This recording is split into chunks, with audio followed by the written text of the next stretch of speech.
Big news for those on Medicare Advantage plans who rely on top-tier care. Mayo Clinic has announced that it'll be leaving most Medicare Advantage networks with United Healthcare and Humana starting January 1st of 2026. This means if you're enrolled in one of these plans, you could lose in-network access to one of the country's leading hospitals. So we're going to talk about all the tens of thousands of people this is going to impact, and most importantly, what it means to you and your healthcare.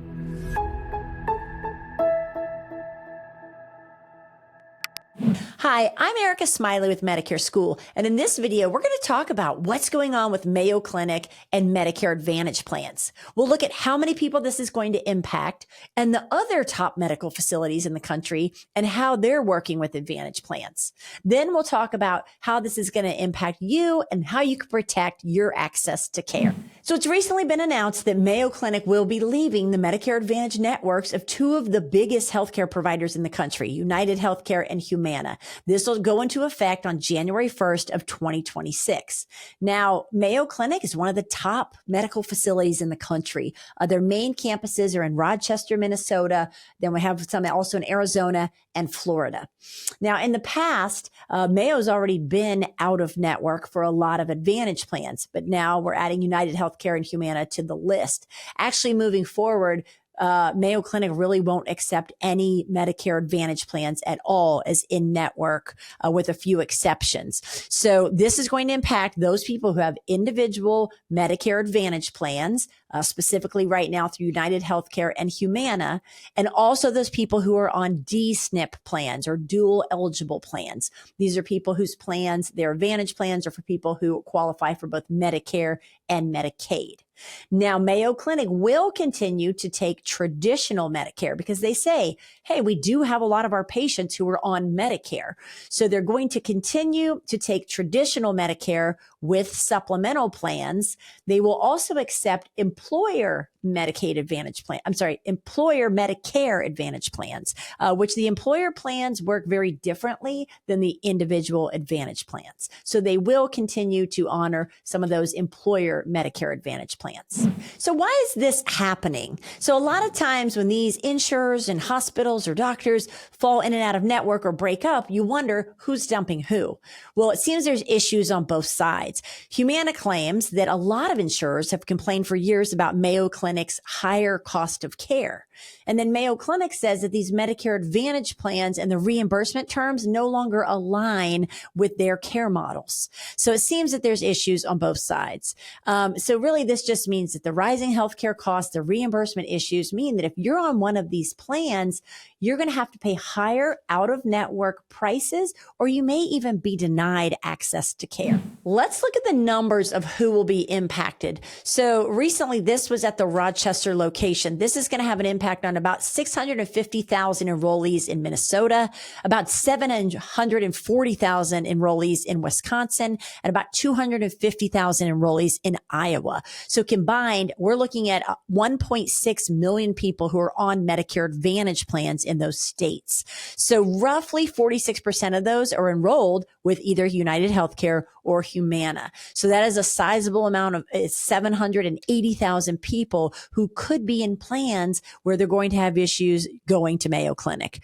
This is going to become out of network. It's going to be pricier for these people. Now, keep in mind, not all these people may need access to Mayo Clinic, but this is still a huge impact. A lot of people think this is key indicators of a bigger picture problem. So even though the government has kind of pushed Advantage plans more, and agents actually make twice as much money if they sign you up for an Advantage plan, there continues to be an increasing strain between healthcare systems and insurers when we look at the Medicare Advantage ecosystem. So what this may mean is we're just going to continue to see networks get more and more narrow. Costs are going to increase because as more people leave networks, patient's going to end up having to pay out-of-network prices. And it's just a trade-off between the provider access and the plan cost structures that's going to become more and more pronounced. So when we heard this news, it makes you automatically think of the other big dogs when it comes to top tier care across the country. So we've all heard about that person we know who got diagnosed with cancer or a rare illness where they had to go to one of these big facilities for care. So we wanted to look at, other than Mayo Clinic, what are they doing at Johns Hopkins University, MD Anderson, the Cleveland Clinic, when it comes to these Advantage plans. So let's start with Johns Hopkins. Do they accept Advantage plans? So the answer is no. Johns Hopkins does not accept Advantage plans other than their own plan. So they actually have their own Advantage plans. Johns Hopkins Advantage MD. That's going to guarantee you have in-network access. But other than that, they generally do not accept Medicare Advantage plans at Johns Hopkins. All right, let's take a look at MD Anderson. So MD Anderson is like a maybe, and that's because it's really hard to find out on their website and doing research. It's like, yes, they do accept some Medicare Advantage plans, but it's not guaranteed. So you're going to make sure if you want to go to MD Anderson, you want to look and check with your provider. In 2024, they parted ways with Blue Cross Blue Shield of Texas. A lot of Advantage plan people no longer had in-network access to MD Anderson. So again, it's like, yeah, we might accept some Advantage plans, but really you need to make sure you check for your specific Advantage plan if your care is going to be covered or if it will be out of network. Now, MD Anderson does claim that they have a working relationship with some of the Advantage plans that are not contracted. So they may work with them to try and get care covered, but they also state that they will accept traditional Medicare and supplemental plans. Same with Johns Hopkins. They still accept traditional Medicare and supplemental plans. Now, the Cleveland Clinic seems to be playing a little nicer in the sandbox with Advantage plans. Yes, they do accept Advantage plans. If you go to the Cleveland Clinic's website, they actually have a list of all the Advantage plans that they do accept. It's a pretty long list, and it even includes the D-SNP dual eligible plans as well. But even the website says you should always check with your specific carrier for your plan because often networks change. So I think the lesson with this, it's important. So, Johns Hopkins really not taking Medicare Advantage plans at all. MD Anderson, kind of, right? Mayo Clinic has said they're leaving Medicare Advantage in 2026. Really, Cleveland Clinic is the one that had the most robust when it came to the list of Advantage plans they'll work with. But you need to make sure you check specifically your plan. A lot of times people just think they can call and say, hey, do you take XYZ or do you take ABC? And that's not necessarily going to mean that your Medicare Advantage plan is accepted. So when we talk about any carrier, whether that's Aetna or United Healthcare or Humana or Cigna, they're going to have employer plans. They're going to have Advantage plans. They have supplemental plans. So you can't just ask in general if they take XYZ carrier. You want to always check and make sure specifically, are these hospitals, doctors, and specialists going to be in network with your plan? Hey, if you found this video helpful, do us a favor. Go give us a like. We always appreciate it. And subscribe so you don't miss out on any of those future videos. And leave us a comment. We'd love to hear what you have to say. We love to answer any questions you have. That's what it's here for. So drop us a comment below. So let's look at, again, what will these top tier clinics, especially the Mayo Clinic, accept? So again, they will accept original Medicare. So Part A or Part B, original Medicare. They also said they will accept Medigap plans. So remember, anywhere Medicare pays, your supplemental plan, like your G plan or your N plan, also has to pay. So Mayo Clinic, as well as the others, are still accepting traditional Medicare, original Medicare, and the supplemental plans. Now, Mayo Clinic, again, did state they will still work with those employer Medicare Advantage plans as well. Now, what the problem is with these Advantage plans. So just more and more, these top tier doctors are not wanting to be told by the insurance companies how to treat their patients. Advantage plans have been known for slow pay, not paying full amounts, and they just are not wanting to work with Advantage plans in the future. Let's take a quick look, just reviewing the difference between supplemental plans and Advantage plans. So with the supplemental plans, do you have a premium? Yes, you will. And this is a difference between Advantage plans and supplemental plans. A lot of Advantage plans are $0. You don't have a monthly premium, where you will have a premium with a supplemental plan. Those can range anywhere from really $150 to $200 or more, depending on your area. But what you're paying for is the freedom and flexibility of the plan. Because with this, you can see any doctor in the country as long as they accept Medicare. There's no networks to have to worry about. Copays, are there copays? So no, if you have like a G plan, there's no copays when you go to the doctor at all. With Advantage plans, it's a pay as you go system. So you're going to pay when you see that specialist or have the MRI or get the x-ray. It's more pay as you go. What's your max out of pocket? So with a G plan, which is the most comprehensive, most popular right now, supplemental plan, you're going to pay $257 in 2025. That's the Part B deductible for this year. We will see that go up a little bit for 2026, but pretty much if you would go to Mayo Clinic and you're seeing doctors who accept Medicare and you have a G plan, even if that is a $500,000 bill, you're going to pay $257, and then everything else will be covered as long as it's a doctor who accepts Medicare and it's a Medicare approved service. Now, with the Advantage plans, your max out of pocket is going to vary. So depending on if you have an HMO, they can be a little bit lower, anywhere maybe from $3,000 to $5,000. If you have a PPO, it could be more, anywhere from like maybe possibly $8,000, $9,000, $10,000 for that max out of pocket. That's worst case scenario in a calendar year. Networks. Are there networks? So no, there are not networks with supplemental plans. All of these things we hear about with this group's leaving network and this hospital is no longer going to be with this network. That's always talk about Advantage plans. You do have to worry about if you're in or out of network. If you have an HMO plan and you're out of network, they're not going to pay anything at all. If you have an HMO POS or a PPO, you can go out of network. You just might pay more money. All right. How about national coverage? So yes, nationwide coverage with a supplemental plan. That's another reason people like these. If you travel, if you're a snowbird, you can use your supplemental plan anywhere in the country as long as the doctor takes original Medicare. Now with these Advantage plans, you have networks. So it's more of a local network. If you move or go across the country, you have to make sure you change your plan to get another local plan to that area. Referrals. So this is another thing that gets sticky. And I think this is a big reason a lot of these top hospitals are sick of dealing with Medicare Advantage because they have to have referrals. They have to have prior authorizations. So these top doctors just don't want the insurance companies telling them how to treat their patients. And as a licensed agent, when I talk to people on the phone to set them up on their Medicare plans, I can honestly tell you, anyone I talk to who is a doctor or who has worked in the healthcare system, they say, I don't want anything to do with Advantage plans. They always want to go the supplemental route because they see the other side of it from working in the hospital or being the provider who's having to get through the red hoops of these referrals and the prior authorizations. So with the supplemental plans, we don't have that. If you need to see a specialist, you can go. If you need to have a hip replacement or a cancer treatment and the doctor says you need it, you're going to get it. There are a few prior authorizations for original Medicare that they're testing out, but they're very rare and far and few between. So really prior authorizations and referrals are not an issue with supplemental plans. Right here, accepted at Mayo Clinic. So yes, again, we just went through Mayo Clinic, Johns Hopkins, MD Anderson, Cleveland Clinic. Less and less of them are accepting Advantage plans, but they are all still taking traditional Medicare and supplemental plans. Can you change these annually? So it's interesting. We're making this video right now. I think it's October 22nd. And we're in the middle of AEP season where people are frantically like shopping and comparing their Advantage plans.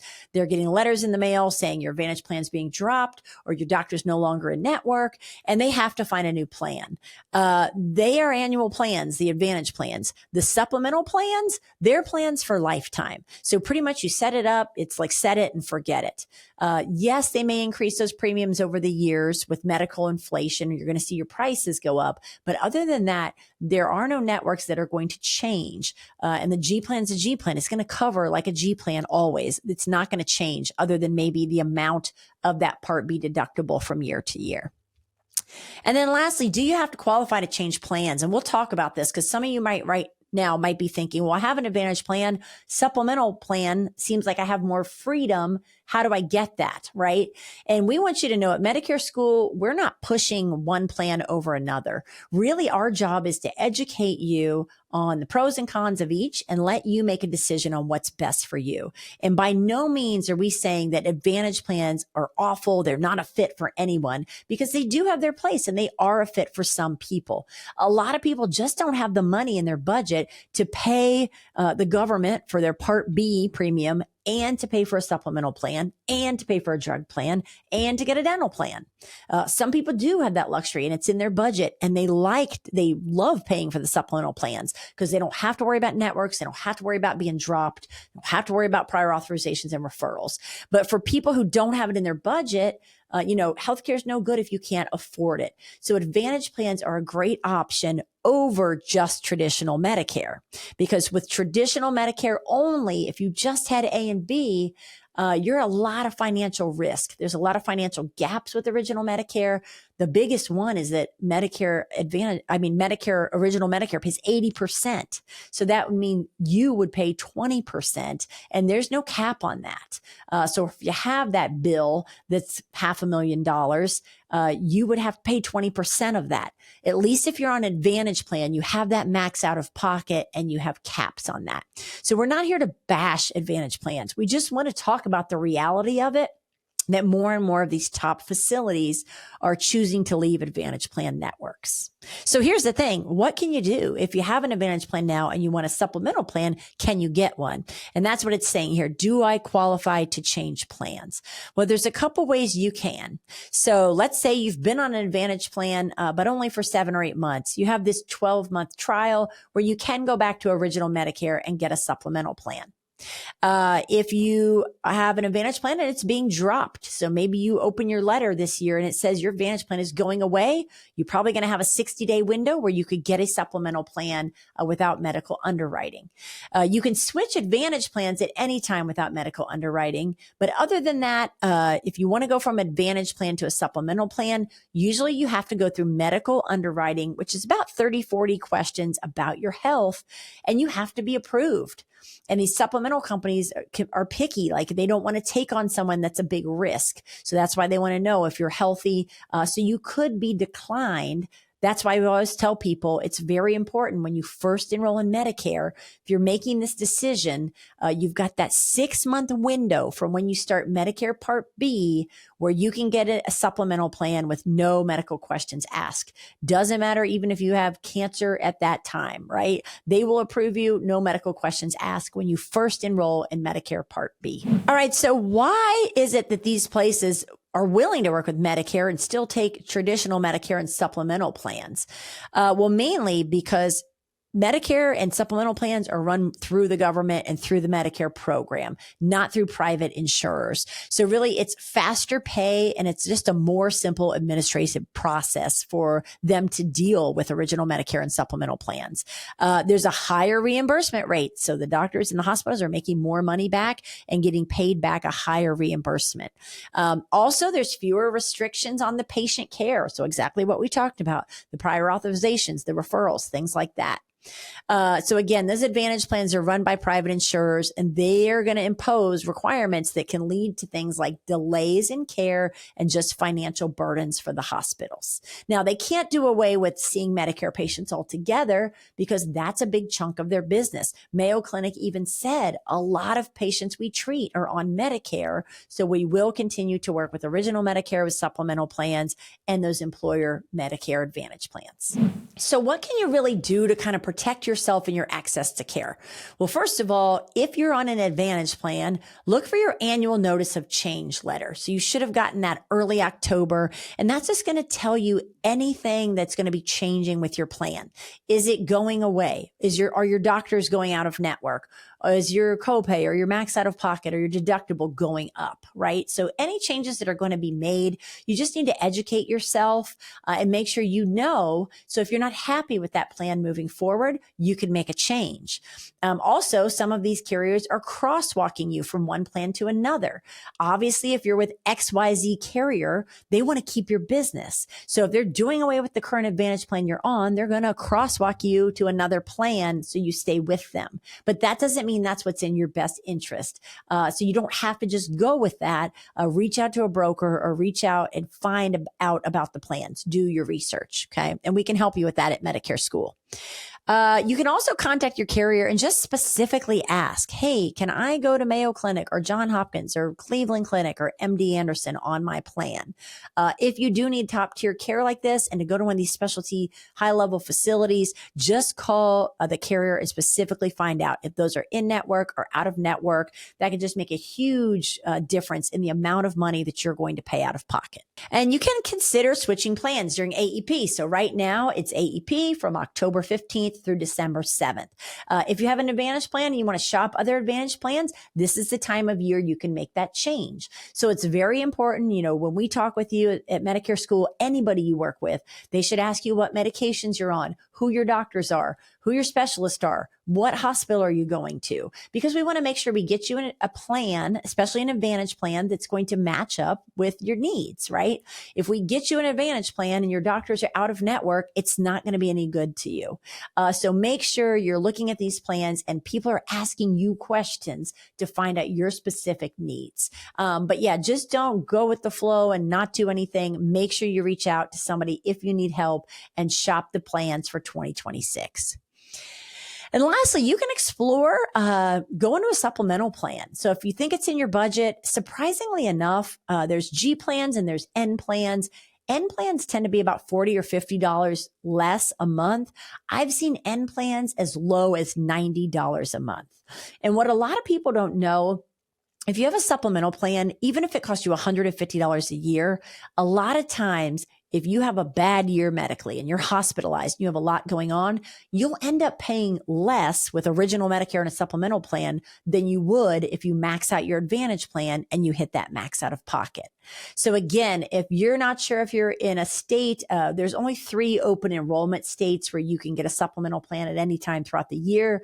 Other than that, you do have to be in that certain 6-month window. It's called the Medigap OEP, and that's when you first enroll in Part B. After that, you have to go through medical underwriting. But contact a company like at Medicare School. We're brokers. We work with a lot of the different carriers, and we know how to help you get through medical underwriting. Some companies are more lenient than others. So some might ask about your BMI, your body mass index, right? They might ask your height and weight. Others might ask about if you're a diabetic who's on 50 units of insulin or more. Others may not ask that specific question. Also, they may ask about, have you been on a medication for depression for more than 2 years? Where another carrier may not ask that question at all. So if you feel like you want to go to a supplemental plan, you're fairly healthy and you want to go through that medical underwriting, we're happy to do that with you. It takes about 10 or 15 minutes and it never hurts. There's no cost. The worst thing they can do is say no and not accept you. And then we'll help you get the best Advantage plan. So we talked a little bit about what you can do as far as making sure whoever you work with plugs in your specific doctors, hospitals, meds, and your pharmacies as well. You can switch to a supplemental plan if you're just tired of playing the game with Advantage plans. But really the other thing, if you have an Advantage plan and you're just not able to go to a supplemental plan, we really recommend something called a critical illness plan. So these you have to get when you're healthy, right? So you have to think ahead. So I just say, look at your family history. Do you have people in your family with cancer, heart problems, heart attacks, stroke? If any of this runs in your family, then it may be worth looking into these policies. And what these are, you're usually pretty inexpensive. So $25 to $30 a month. And it's a separate policy where if you're diagnosed with cancer, they're going to pay you out a lump sum. So this might be $10, $20, $30,000. You get to pick the amount. And you could use this if you have an Advantage plan to help pay for your copays. If you had to go to a Mayo Clinic because you need the best care, but your plan's not going to cover it, you would have that lump sum of $20,000, $30,000 to use to pay your doctor bills. Okay. So these plans, sometimes you do have to qualify for those. Again, you can't have cancer currently and get a cancer plan. You have to have the kind of forethought to get these when you're healthy, but they're very inexpensive plans. The payouts in a lump sum and they're tax free. And the good thing is they don't care what you use the funds for. Maybe you just need it for gas and hotel room and food while you're at the Mayo Clinic and traveling. Maybe you're flying your sister in to help take care of you and clean your house. Maybe you have to hire somebody to watch your dog or do your lawn. All these extra costs that people don't think about. And when you have a major illness like this, the lump sum payout can be great with those critical illness plans. So, knowledge is power when it comes to your health care. You really have to be an advocate for yourself. And it's more important now than ever to know exactly how your insurance plan works. And it's hard to have the forethought if you're healthy. A lot of people I talk to will say, hey, well, I'm healthy. I'm not on any medications. I don't even feel like I need this insurance. Just give me the $0 plan, whatever. But you never know what's going to happen and what can happen. And you just want to make sure you're on the best plan for you. So we're always here to help at Medicare School. Reach out, schedule a call with one of our guides. We're happy to walk you through your option and help you make the best decisions and, most importantly, an educated decision.